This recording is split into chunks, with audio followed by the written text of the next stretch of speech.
Hey, hi, and welcome to our podcast today. To all the listeners who have joined in and whoever would be listening this in future, today's podcast is very special. This is talking about a new realm of a thought-provoking concept that silently shapes our entire generation: the parent.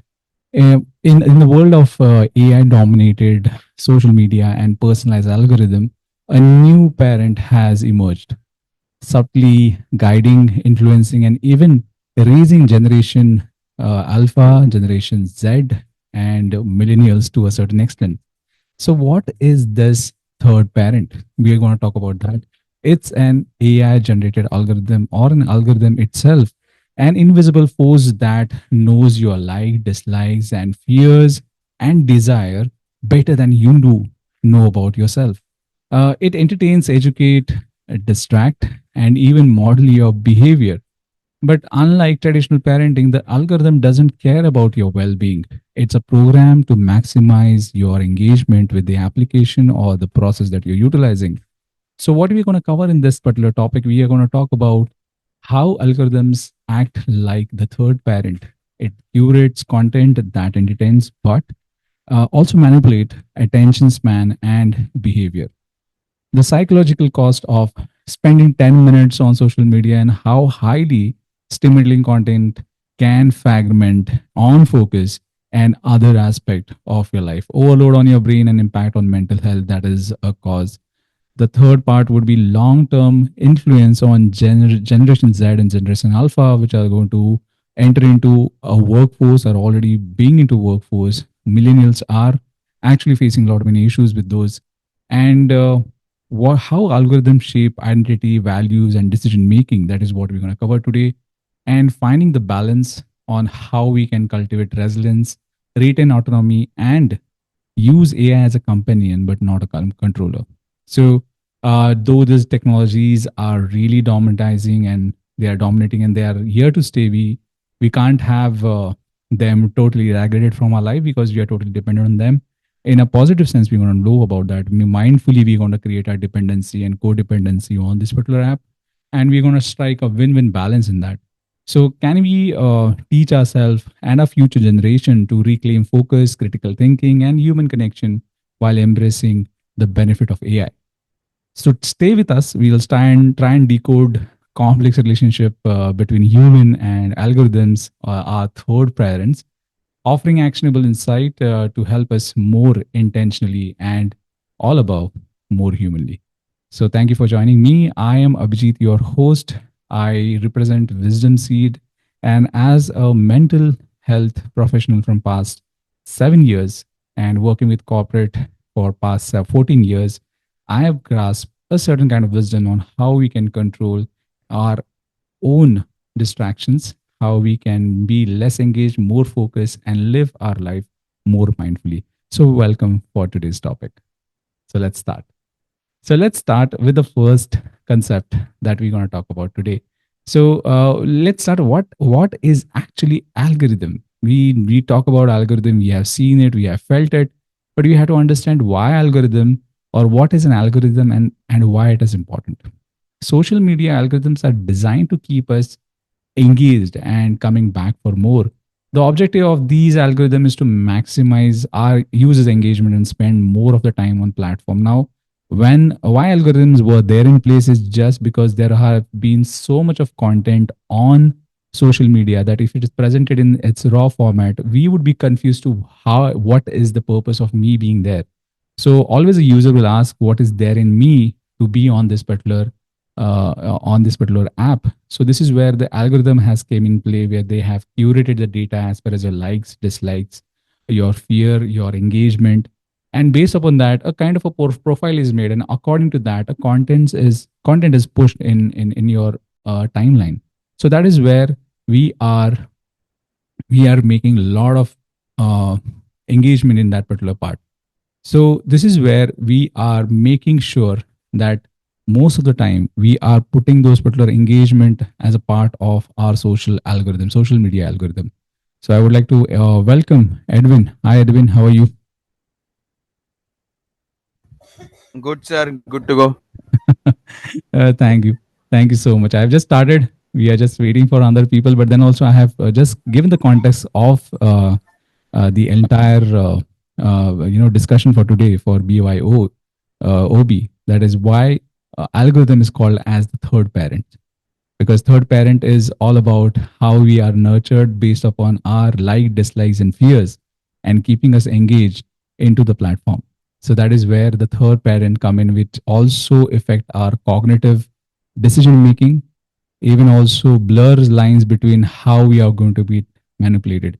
So why this particular question, or the first, why this particular discussion was planned for this particular BYOB series is, there has been a recent study, and in which in 2019, actually it is not a recent, it's a pretty much older one, in which ChatGPT was asked, when ChatGPT was not public, and it was asked for a question to resolve captcha. Okay, so they have given a task, and captcha, if you see, it is a kind of a visual prompt where you have to go and solve it.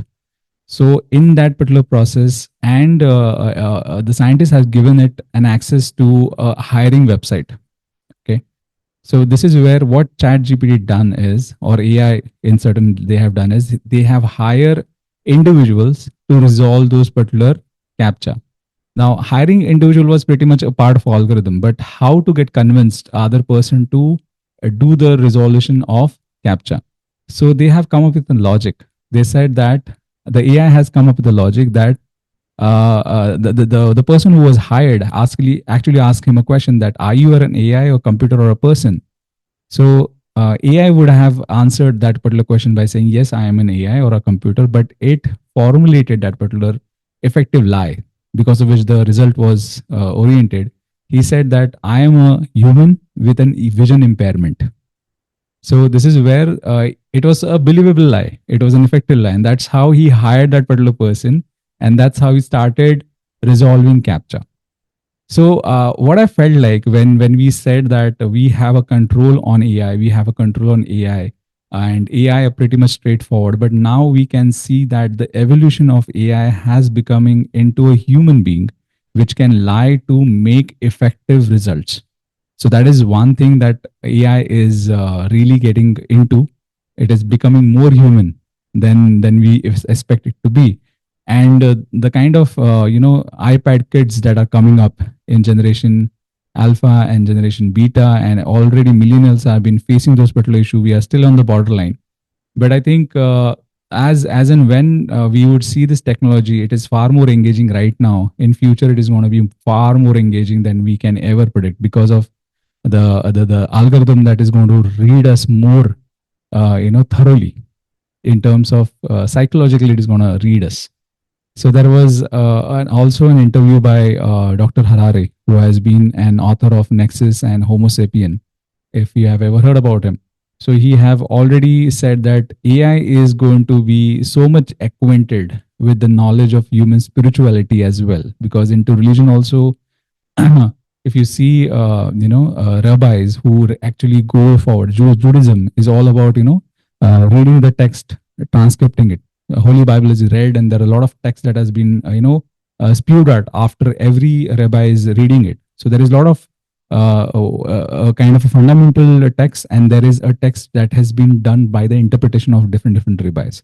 So now, not all rabbi would be able to recall all those, but AI with that power would be able to. And with the kind of pattern a human being is going through, AI can be the future rabbi, and he can, or he or she, I don't know what kind of how it would identify himself in terms of sexuality, but that is where this particular conversation has been to, and we were trying to decode it. Like, this was a discussion that I felt like, let's bring it to our BYOB that is there, and let's have a discussion in how people would be aware of it or not. But I would highly recommend that this topic is going to be far more relevant than we can think of. So thank you, Edwin, for joining in. And I would be presenting my first 15 minutes about what I think, that why my conversation, or my entire prologue of why we think that AI is the third parent that is there.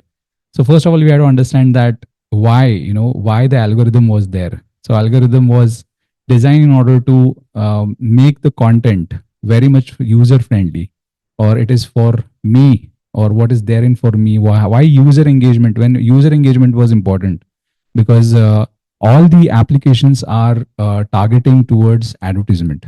The more you are engaged, the more advertisement you will look at, the more revenue would be generated, and this is how you can push the product. So that is one aspect that only objectively companies have looked at AI, algorithm. But algorithm was feed with certain kind of engagement. Only engagement parameter was there. But engagement, how human being get engaged, that is also another aspect. Human being doesn't get engaged with a very positive aspect more oftenly, but human beings are designed to look at three emotions out of four that are more important. So we have four emotions that are primary. Okay, happiness, then we have fear, we have anger, then we have hate. So all those things are there. But which are the most powerful is your greed, your hate, and your shame. So these are the three most important elements that are there. So because of which engagement was only driven by content which actually spike up this kind of emotion into human being. So this is where you would see a lot of hate content, a lot of comparative content, a lot of comparison, or most of probably the content which is very sensitive in nature and which induce a lot of emotional hype. That is why the algorithm was developed, which never thought about that what would be the mental wellness of the person who is looking at that particular, what I can say, algorithm, and how the content has been spewed under those particular formats. So what happened is like why generation alpha screen time and behavioral changes. Why there are certain kind of changes. So comparing individual born after 2010, it is growingly seen that there is a hyper digital environment that has been exposed to all the generations. Okay, right now who are generation alpha and generation beta would be exposed more than that. So educator has reported that these children are facing a significant reduction into attention span, which was also covered into our last episode where brain rot was one of the thing. And we have seen a significant decrease from 2010 from 20 seconds to 8 seconds, which is more lesser than the goldfish that we have seen. And the survey have already shown that there are 39% of alpha spending minimum of 3 hours daily on screen, with 24% exceeding 7 hours of screen, contributing to what we call as digital dependency syndrome. So now this is where we are not looking at any books. We are not even pondering on our thoughts. We are directly going on YouTube or any other form of social media to see in that is that knowledge right or not. So validation is all done on YouTube right now. And in previous or in last 55, 50 years or 100 years back, we used to only refer to knowledge related to any scholars or any universities. Those used to give this kind of credibility to that particular information. But right now, the information is there on YouTube. Just to make it more engaging, people are introducing the shock factor, the short span of those particular videos, lot of cuts, lot of edits, lot of sound effects, because of which the videos are more engaging but less on into the attention span. Now, this is where the problem starts, and this is where the dependency on device had led to issues in classroom itself. Preparedness, such as forgetting assignment or lacking in fundamental skill like writing or verbal communication. So, if you are someone who is watching 2 to 3 hours or 7 hours in a particular day, the prefrontal cortex, which is a developing part in male and female, or a boy and a girl. And as last in our masculinity topic, we talked about that usually for younger, boys, the prefrontal cortex takes at least 2 years, okay, more than the girl child to develop it. So why that is why men are always a little bit, falling behind in terms of logical reasoning. That is where, and they are far more impulsive than girls. So that is one of the things that is lacking into, and screen time is actually ruining the entire developmental delay that is happening. So why it is development? It is risking the development delays because of the exposure to the screen time and the content which is more of hyper stimulation. So the neuroplasticity, the brain ability to adapt and recognize itself or reorganize itself, is particularly vulnerable during formative years. So what happens if you are putting a person into a hypersensitive or hyper stimulating environment? It is actually reducing the white matter integrity that is there in our brain. So what is a white matter integrity? It is actually a cortex, or we even say frontal cortex functioning is actually synchronized by white matter integrity. If the white matter integrity or the white matter is not developed into your frontal cortex, you would be, again, the development would be there, but the cognition rate would be less. This is where there is a lot of issue, which is also affecting the language acquisition, reading and comprehension, and executive functions like decision making in our younger child. This is what the development delays are happening. Even in physical aspect, if I look at, there was a interesting report into UK that has shown that the double the rate of what I can say, the nearsightedness or myopic or nearsightedness has increased by double the number from past 50 years. So UK has never seen so many of kids are getting spectacles which are of power of myopic nearsightedness. That is what is developing part. And the second part is because children are not going on into parks and not getting physical exercise. They are not able to develop a gross motor skill development. That is also affecting a lot of developmental phase or delay in development in our young or developing children, and because of which, if you see, the skill set that has been acquired is been reducing day by day. So that is one of the things that is there. So because of this, what has happened, the educational challenges and adjustment is also there, because the educational sector has to acquaint or adjust themselves to this particular part.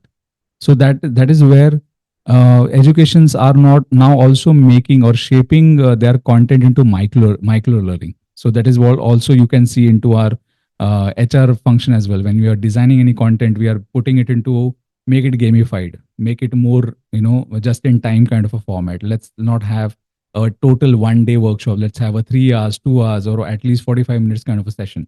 So that is what we are facing to. And teachers have reported that there is a kind of a effect that is called a skimming effect, wherein a lot of students are not getting into deep comprehension of the topic, but they are just looking at, let's have a surface level kind of a learning. Now, because of what we are adapting to this particular content, or this kind of an what I can say, application driven information system, but because of which we are only looking at surface level learning, and critical thinking is taking a backseat because of immediate gratification. That is what is the major problem that is happening right now. So which is a major issue in today's world in terms of when we look at content development that is there. So this was the first part of what we have seen into a lot many things. And the educational challenges I told you, the skimming effect is also looking at a lot of problem, and cultural and social influence that is there. That we last time we talked about the algorithmic personalization that is there, because of which the echo chambers are made on fear, on greed, and all other things. Because of which generation alpha is actually developing a cognitive rigidity. Now, what is a cognitive rigidity? They are not able to fathom any kind of information that is out of their bubble, because of which the rigidity is so much that if you try and convince, or if you give a different set of information to them, they are not going to have a kind of a different dimension for that particular information. They're going to react to that. And viral trends and generation divide is there. So there is a skibidi. There is one skibidi kind of a meme based slang that is there into new generation, that is having almost 2 crores followers on YouTube.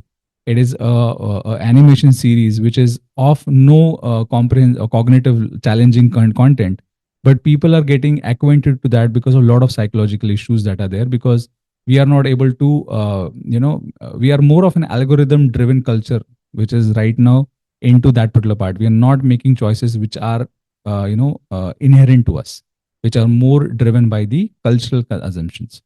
So what has happened because of this? There is a lot of restriction that has also come in into society right now. There in Australia, there is a school ban that is like cell phone are banned into school. Like France has also implemented, Australia has also implemented, but this is not going to actually reduce the problem. This is going to heighten the problem, because it is like a drug. If you reduce the supply of the drug, people would start selling it on a black market. And if you restrict people from those particular parts, so this is where I think we have to make it a mindful consumption of data. That is far more important. So what? Why important? Why it is so important? Because right now, if you are not doing a mindful activity in those particular part, there will be a lot of what I can say, algorithm driven behavioral that would be induced in today's generation. So why we are going to towards this particular part? Because we are making actually a call to action. What are we going to do about it? That is what generation alpha can be taking into consideration is promoting awareness. That is the first thing. Second is empowering educators, like providing resources to adapted teaching methods that aligns with generation alpha and cognitive style. But I think rather than making content which is more YouTube or TikTok based, why we are not inducing content which is long based content. So if podcasts are something that we can let them listen to the podcast, we are able to give them books which are more of pictorial format but with a deeper meaning. That is something that we can put into that. And we have to foster a tech positive creativity using digital platform to encourage critical thinking, collaborating and innovation. That is what we are trying to focus to, rather than just watching it reels, rather than making a certain kind of content which would be utilized by you. Because I think when you teach somebody some of the aspect of any conceptual or theoretical part, you learn a lot in that, rather than learning and writing about it. So that is one thing that we can see. And regulate algorithmic influences. Now this is something that is a policy driven kind of an initiative, wherein we as a society, we have to come together and we have to make a kind of a certain restriction on the application guidelines, the way it has been exploiting this particular emotional based kind of algorithm, which is your greed, fear and hatred. So on those particular part, just for the sake of making it engaging, and that has been lot many examples into during US elections and into Indian election as well, wherein the polarity of voter bank has been done due to certain kind of runaround of contents which are emphasizing on this particular emotions. So I think this is where we have to look into as a mindful what I can say user of this particular technology, and we have to see that this particular technology is not a part of our dictatorship, rather than the autonomy have to be given to the user itself. So this was regarding the third parent that is there. Silently it is actually influencing us by knowing the dislikes, likes, fears about us, making our profiles, and accordingly the content is pushed and curated towards us. So we have to be far more mindful in this particular journey. So today's topic, well, this was the context of the today's topic, and I think we can start discussing, Edwin, about your own journey. About you have kids which are into generation alpha, and definitely I would be having in generation beta. That is very aligned. So, what is your experience when you see as the third parent? So, have you seen this phenomena in your home place or within your organization where you are working? See, it's very critical to understand where we draw the line, because there's a very thin line between like a good parenting and a bad parenting. Likewise, and from the HR perspective, what I can look at it is like first thing I can look at. First thing I can look at it is like the learning and development part. So how skills, behavior, and thought process in children are evoked because of these things. And with that, I can look like if AI is there, how are we looking at critical thinking and innovation? Because we are Hmm, hmm. copying it across. Right, So what is happening to our creativity, right. and what is the risk factor Hmm, to that? right. And I will draw like I am a person who believes in interacting with people and learning from that. So I can take it like human mentorship or AI driven learning. Hmm, What's best to look at the learning and development? See, hmm, in few of the countries, you have public libraries where you can interact with people and learn from their mm, past mm, experiences. mm. And now you will have a lot of database from AI, which can Right. give you a lot of churning of data to it. Mm. See, we learned handwriting by writing, Right. Mm. right? It's a skill. Calligraphy is a skill. A lot Right. of people don't know. Mm-hmm. Now with AI, our emails doesn't have that innovation or innovative way of answering. Right. It has become a standard, a Right. typical standard. So how do you Mm. look at it? Mm. See, that is one thing, Edwin.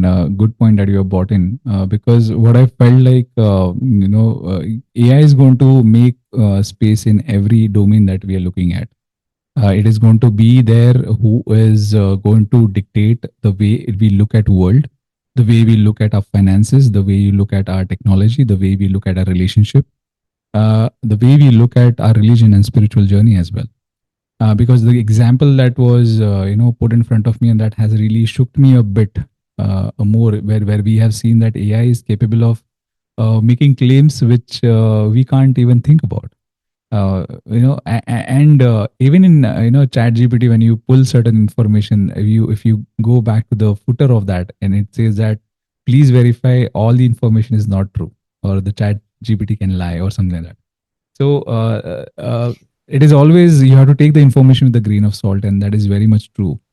Because the capacity of the opponent is a much broader, much creative, and much human like in convincing part, because it knows you in and out.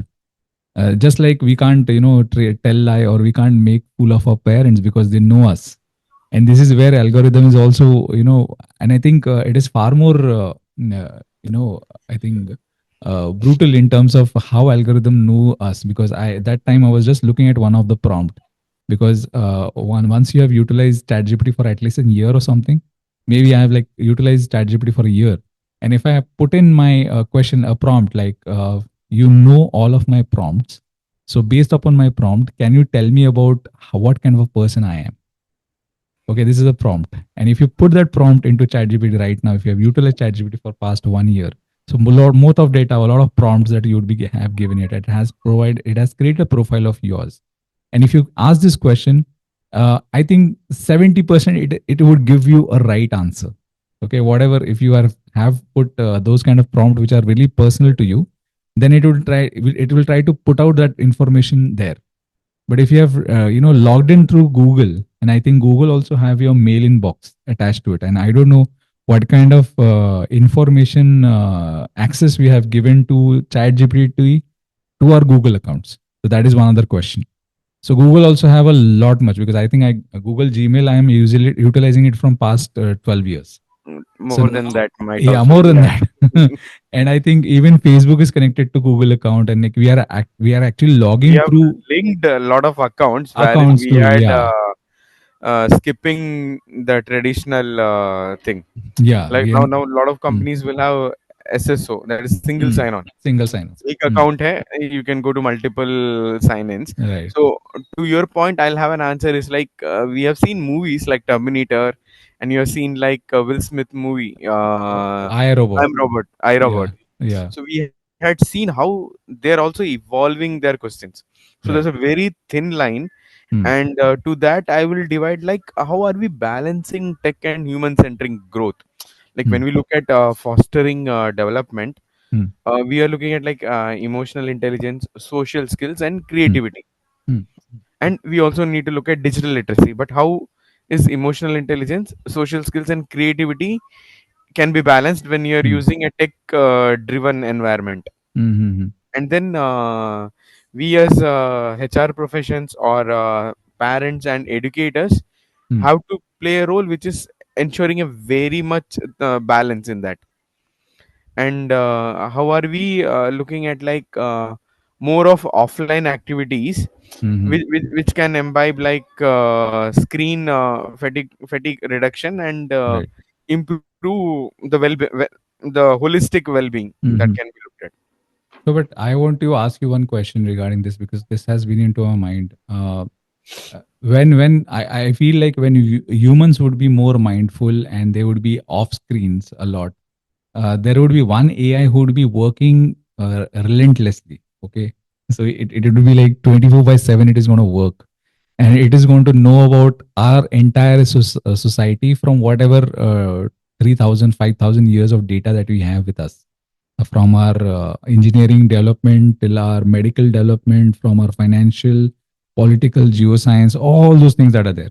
Okay, it is not impossible for AI to actually go to that particular data and look into, because the kind of speed, the kind of speed the Chat GPT 4 and I think 0 0.1 is going to come up with, it is going to have a different capacity. I think there was one experiment that was done by ChatGPT founder, that they have just drawn a picture of a satellite.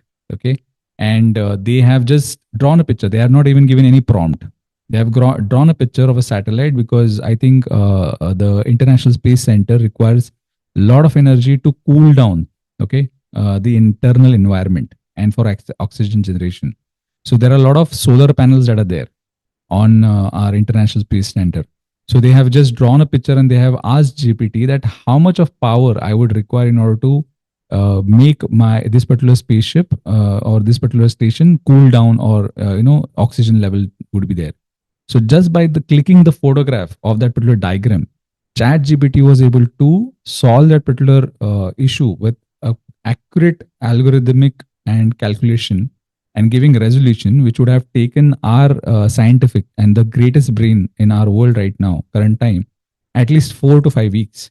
But ChatGPT has done it in at least 4 to 5 hours.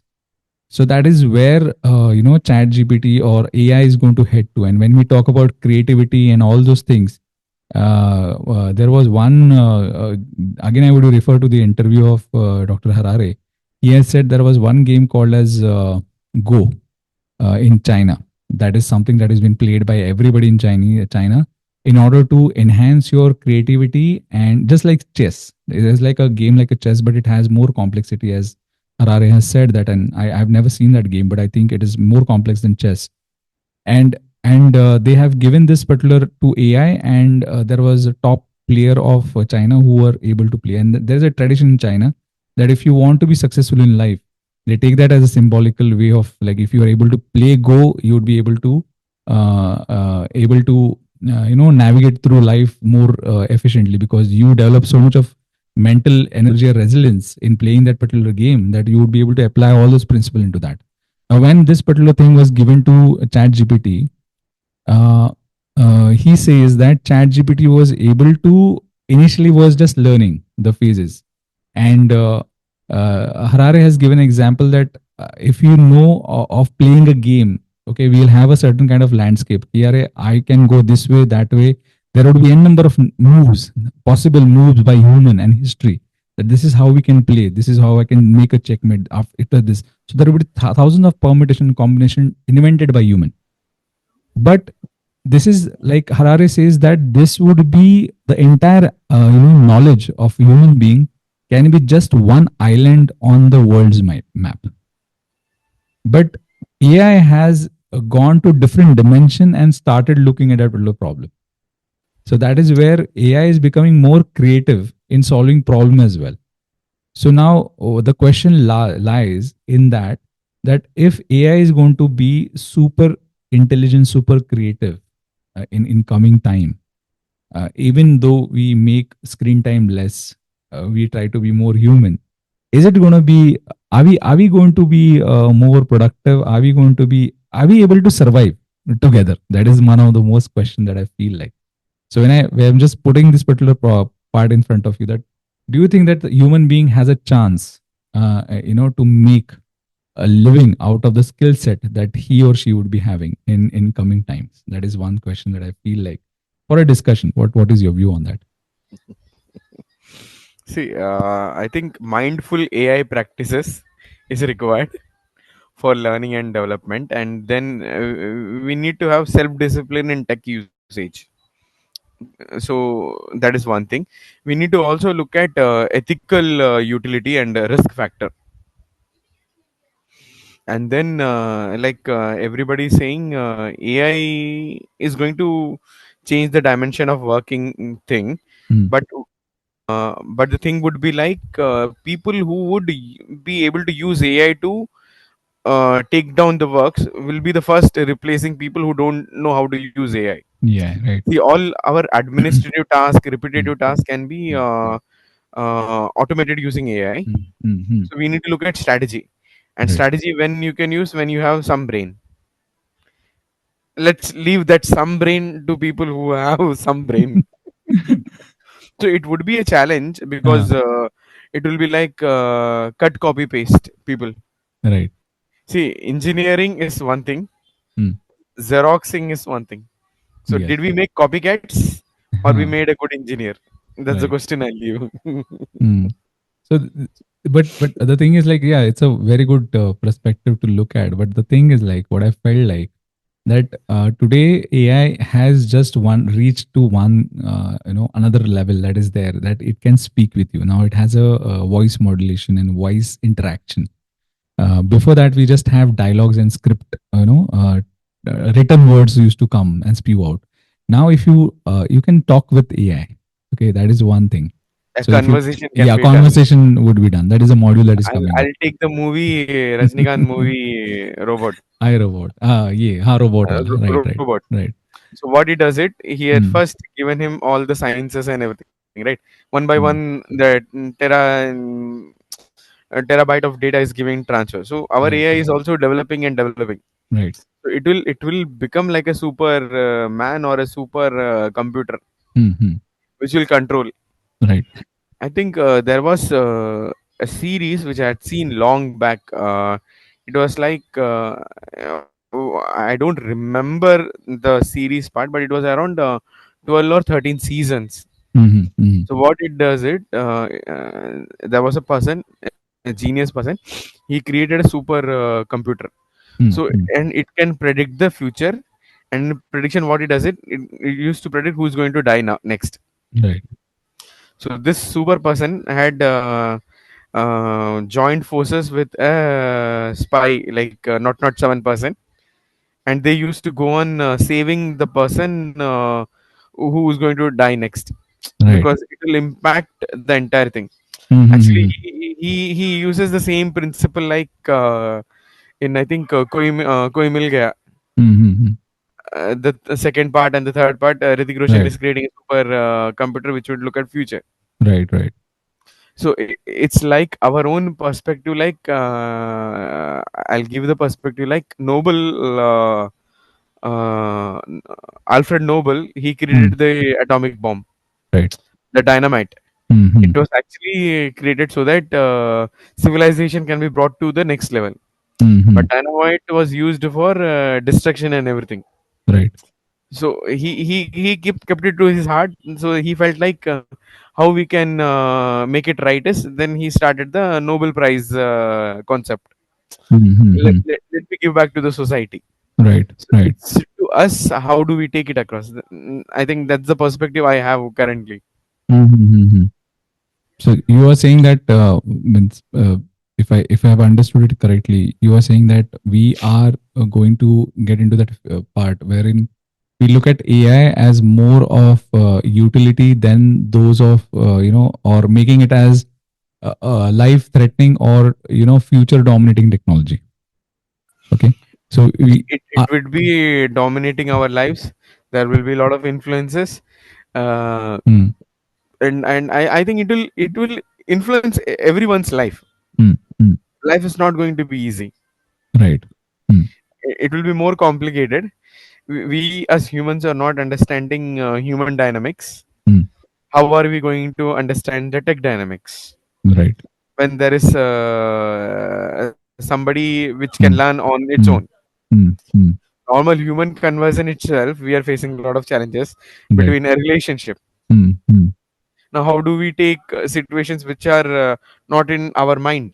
mm, mm, See, we can think only on a two-dimension scale or a three-dimension scale because right. of our knowledge span. When we're looking at AI, like you rightly said, it would look at it's just a small drop in the bigger ocean where we are that drop and it's the ocean. Right. So how do we look at fighting it? mm, mm. It's like I Am Legend movie. How do we live after the Mm. apocalypse or Ego something? colors. Right, And I right. think some of the great leaders have told, when we live a generation where the generation has gone into a decoy where they don't do their things right, Mm, the next generation has to struggle back. The mm, nomadic mm, life will come in. I think mm, I'll leave it to that phase where we need to evolve and we need to mm, go back. mm. But, Because I think mm, it might also lead to self destruction, or mm, mm, an environment wherein mm, there is no humanness, mm, or mm, empathy might not be there, or mm, emotions. mm, Robots can emote emotions, mm, mm. but they're not real. Right. So what I feel like, na, the it's a very interesting part that we have come to this not conclusion, but to the conversation that has directed us to that if we leave AI to be themselves unregulated or not objected towards development of human beings, that is where and how it has to be done is like there has to be a kind of a tech or human involvement which has to be done on global level first.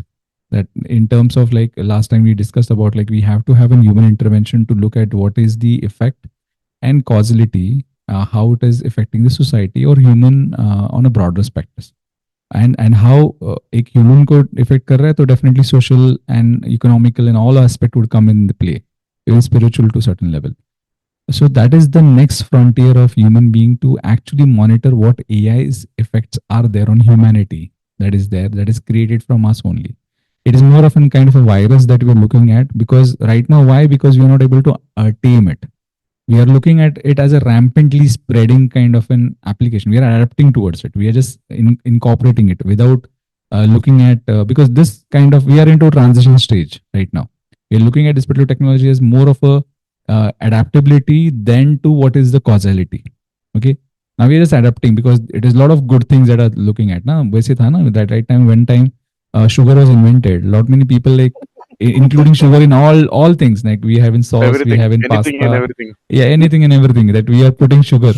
So I think AI Uh, right now is at that particular stage where we are putting AI everywhere without knowing what is the effect of it. So Replications. yeah, the replications would be definitely it would be trial and error because right now nobody has that visibility. In future, definitely that would be the next part of AI to understand and create a machine which can look into future like how it is going to come up, what are the trends, what are the effect and causality. But looking into that particular fact also creates one more part. If AI become self-aware and if he or she knows that it is going to cause a problem to humanity and somewhere it feels like humanity same like our movies references that has been there, that somewhere they see that human beings are corrupt, they are weak, they are not dependent, they are imbeciles when it comes to operating on this particular planet. Why can't we go ahead when now this has become a kind of propaganda and agenda, yeah, Planet of apna planet Apes. of apes kind of a thing. And when you talk about that, we are going to go rhetorical in terms of nomadic life, which is going to be there. But when you say this, what is your understanding that are we really losing the battle in terms of competing with AI? That is what you're trying to emphasize, or are we looking at a possibility where a human can reset themselves to a cognitive level, so that they can take a breather and see that where AI can join us or be a companion, because I think we require a reset. We are looking at AI at a very different angle and perspective. Because we have been talking length and breadth in terms of how AI, because I think in past all references, we are taking all negative references of AI. We are not even looking at that can be a kind of a glorifying event wherein AI can help us in creating an economical system which would be recession proof, which can be or a medical breakthrough wherein cancer or all other medical advances that would be there, which would prolong and make life more easier to live.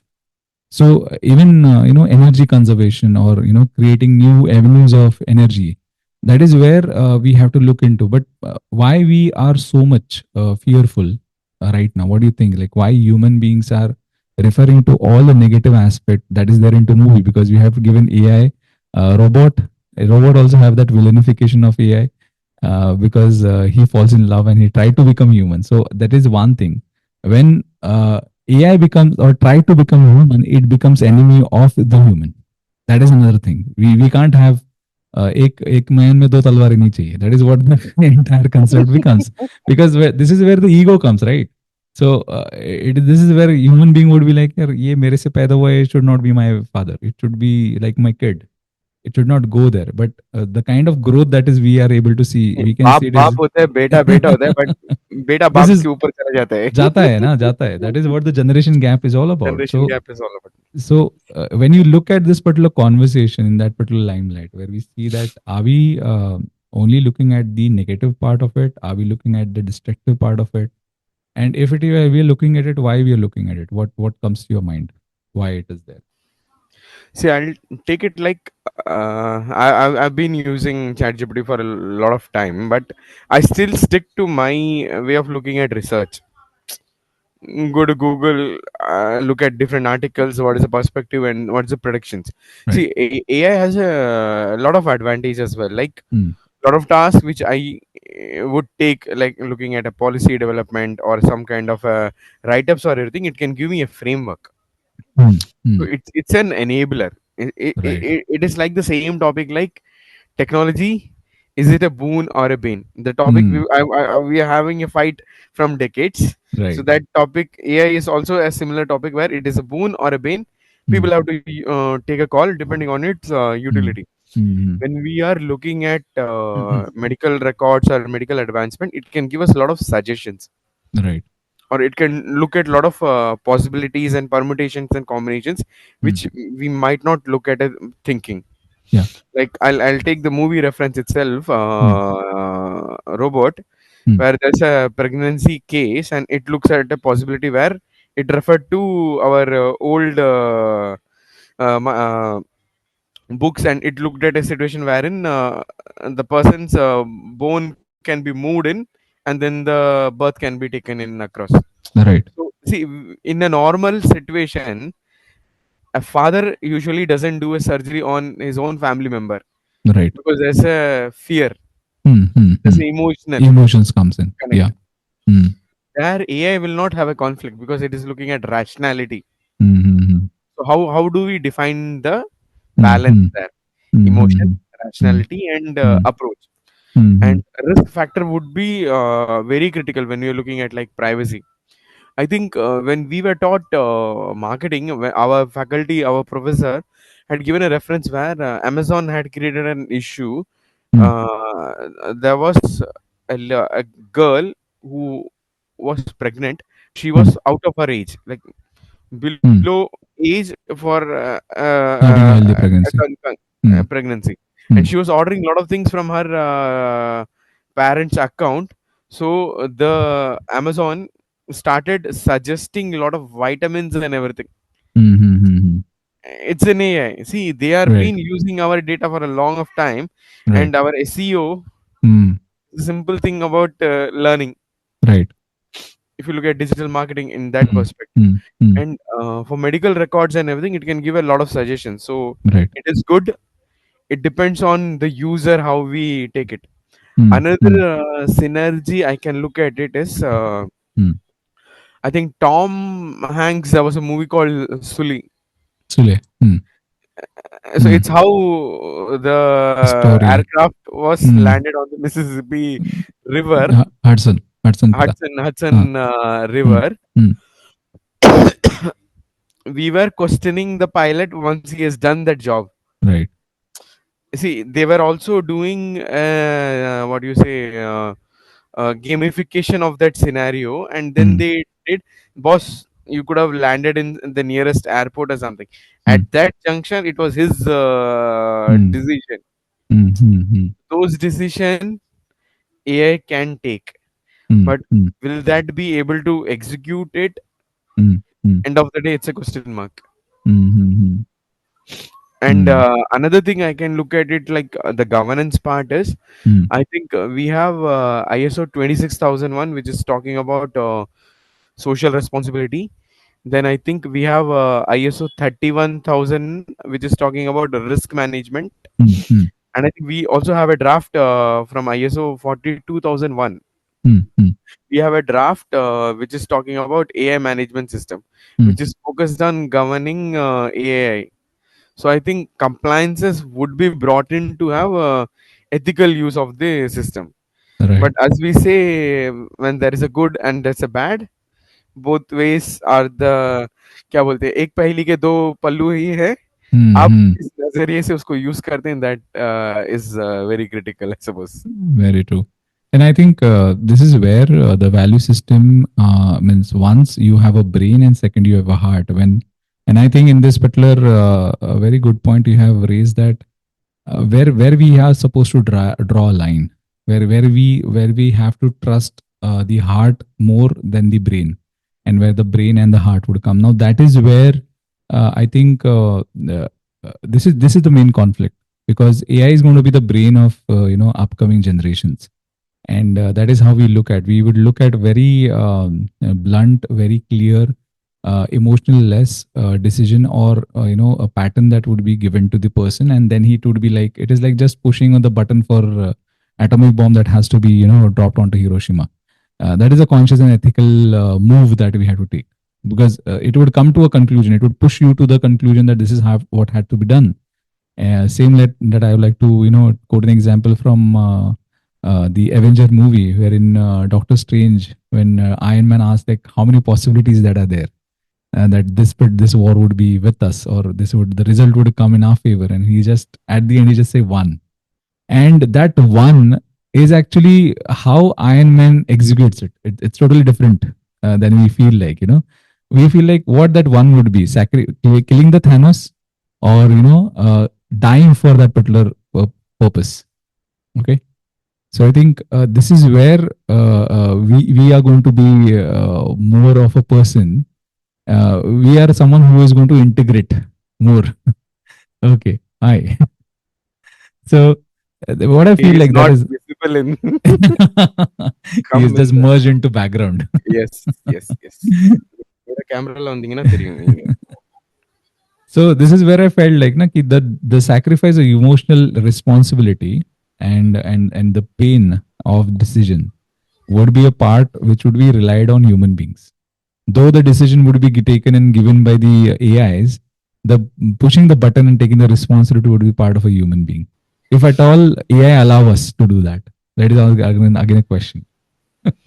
No, it is like the wrong robot taking the calls. If we can come to the conclusion, the entire pushing the button would be our own ethical or moral duty, Conscious, our conscience. consciousness. Yeah, because the thing is like we are not even looking at the possibility that definitely Tesla has come up with robots which are going to help us for a day. Now that robo is going to have intelligence which are going to have an EQ as well, because if you have a robo which is going to stay with you as a companion, then it has to understand your emotions, it has to read your face, it has to read your micro expressions that are there on our face. Okay. No, because we don't Hmm. have a relationship, Hmm. we are looking at companionship. Hmm. Hmm. And I think there's Hmm. a reference of like Hmm. situationship Hmm. in the movie Singham again, the fourth part. I think they had given a situationship. So Hmm. these are situations Hmm. which we had brought into our life Hmm. due to our incapabilities of handling emotions and relationships. Hmm. Hmm. And I think earlier also we had a point wherein we discussed about society 5.0. Hmm. Japan Hmm. is into a situation where due to the old age they are connecting every electronic devices so that it is of comfort for the human. Right. So to your pointer, I can say companionship is being brought about when there is no humans Right. for a personal interaction. Yeah, it's a really actually Shocking. it actually sparked something in me. The differences that you have given, companionship and relationship, that's so important. Companionship is something that is a one way of looking at a situation, because if I have a companion, let's say for example, if I have like companionship, we usually read it to pets. Okay, and it is very much you will always see that 60% or the majority of you are going to be contributing to that or taking advantage of it, because having a dog is of your advantage more. That is a companionship. And but when it talks about relationship, it is more about how we are emphasizing on both parties that are there. Okay, and that requires a different kind of intuitiveness, the different kind of accommodation, a different kind of maturity, I would say. And this is where the relationship would go into more of a what I can say, an win-win situation rather than just one companionship. But if you see, companionship is more free, more unstructured, and Fluid. fluid. So that's why companion is not ever, you never call your wife as a companion. You always call her a wife. And companionship was like pretty much a kind of a dated kind of what I can say, very much prehistorical, and that is what we know about. But a very valid point, because this is where human being has to really look into the spiritual growth, what I feel like. Because last time we talk about like what is the next frontier for human beings to develop their self into is to being more related to their heart and more emotions and being more human. And if we are purely that, I think then we can accommodate AI. That is what you are pointing to, or that is what you are trying to make a kind of an argument over here. I lost the last part. So what I felt like that being a being, like the next frontier for human being after AI is going to take all the jobs. It is either because the thing is like humans are not going to compete with AI now. That is out of question. Let be very clear about that particular fact. AI is going to take over everything that is transactional, that is calculative, that is critical, and all those things are there. That is going to be our brain. That is what we are targeting ourselves towards, because that the adaptation and the way we are looking at AI right now, that is what we are heading to. So my was answer my argument was that is a human being is going to be more human in terms of becoming the heart of a body of a communion that is there of AI and human being. That is the next future of companionship. Because I think when I talk about the third parent, okay, and then we have a husband and wife, and there would be a third parent. Now that third, Invisible parent. yeah, invisible parent. Now, how are you going to accommodate that? Because I think when my niece came to me asking about what do you mean that this part of a relationship, what that relationship means, and it has a kind of a connotation in which it was very mature. Then what do you think? Like why they do those things that are they are doing? Okay, why they are like acting in such a way? Because there was a lot of information that have been put in front of them. So one parent would be far more calculative, blunt, invisible parent that we say. It is going to put information in a very raw stage. Okay, and when it is put into raw stage without emotional and cognitive understanding, without the morality of it, we as human being has to act that part of a parent which is more of an emotional and value and ethics part. That is where I feel like this is where the third parent has to be invited into our families. We can't say that isko bahar rakhenge. That is not going to happen. उसको बाहर नहीं रखा है boss, उसको अंदर जगह दे दिया है. Everybody has given it. Why? Because हाँ. earlier our parents used to come with us and go for any sports. Hmm. With two people working now, you have the nanny or somebody else, your grandparents taking care of your kids. Hmm. Hmm. So the societal has changed the way how kids are upbringed. That's Hmm. one part. And Hmm. if they don't find the love and care which we used to get it from our parents, Hmm. Hmm. they are seeking it somewhere else. Hmm. Hmm. That's one dimension. Hmm. Another dimension is, if they're not finding the right things, they're taking decisions in the fickle of a second. Hmm. Those are not the right decisions, because Hmm. they don't have agility, they don't have a resilience, Hmm. because they take it to failure. And Hmm. we are not preaching accepting failures. Hmm. We always talk about success, we are not talking about accepting and embracing failure, is the thing. And because we don't know who is third, fourth, fifth. We mm, talked about how he become the youngest grand chess master. mm, Second, third, fourth, nobody knows, boss, right? mm, mm. So we are not deep digging into a lot of other things which can look at creating a perspective or anything. That's Right. one way to look at it. Mm, Now, with embracing technology, we are also making our kids adaptable to using those technologies at a early stage. mm, mm, So ethical utility and right usage, we need to teach them, mm, and where we draw a line. Like we talked to earlier, we were not taught about good touch and bad touch. mm, Now mm. we are emphasizing on teaching our kids about good Right. touch and bad touch. Yeah. Likewise, we need to teach our kids Mm, the right usage of technology, right. not the abuse of technology, Mm, and where to mm. stop using it, where Right. to draw a line. Very like true. We say to our kids, right, रात को TV बंद करके सोना है, Mhm. Mobile नहीं देखना है, Mm, mm, कितना देखना है, that also need to be taught by us, a good parenting. That mhm. would be one thing. Right. Another thing is, when both the parents are working, how are we looking at stimulating the kids creativity and physical resilience? Right. Right. Because I also usually tell my kid, go and Google. So Mhm. are we forcing that culture of go and Google, or Right. come to Papa? Papa will teach you. Very true. Very true.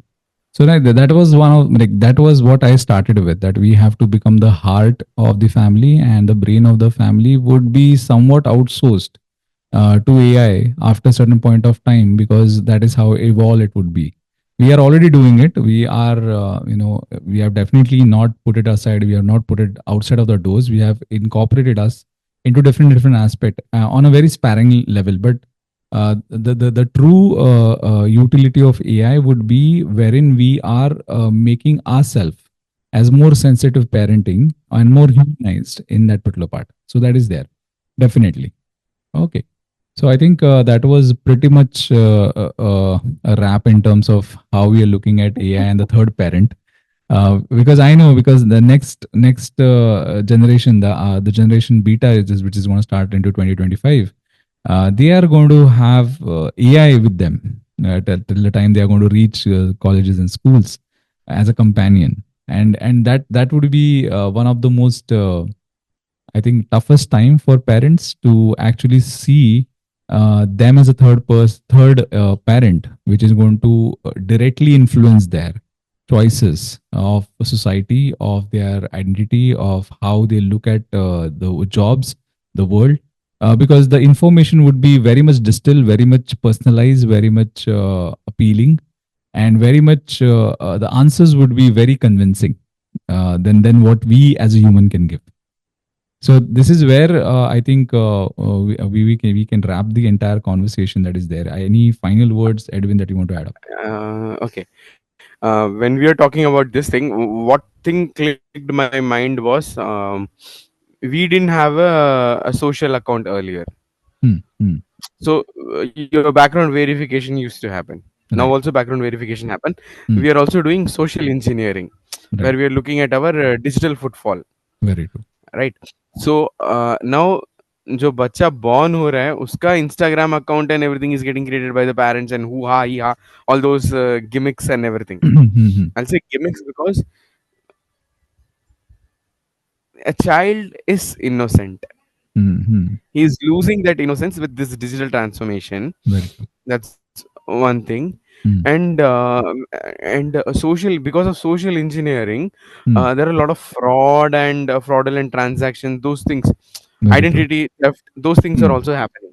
hmm. So can we, I think one dimension which we left is, this dimension also needs to be looked into, because technology as such is good when the user is correct, Very when true. he's having his heart into it, Very or true. his brains rationally into it. Hmm, hmm, hmm. But are you a correct user, question mark? He has to do an RC, root cause analysis, to understand, let's do a good use of the technology. I think this is where it's a very good point. But I think that also would be outsourced to AI afterwards, because I think AI सोचना monitoring ही नहीं AI, है. AI को AI monitor करते रहेगा. Then we will have AI. We have to see that this AI is going to work in a proper dimension or not. Let's have another AI which is going to scrutinize that particular part. So that is where we are going to make lot many because the future is unknown yet, because we are just into a transition stage. We are just predicting and making it kind of a sense by the kind of chaos that is there, because AI is just putting his finger in each and every part, and this is where the boundaries have to be taken into consideration, wherein human cognitive abilities are concerned, where human emotions, human perspective, and the effect that would be there, the way we operate into society and how society are formulated. So I think it is a very big and vast topic.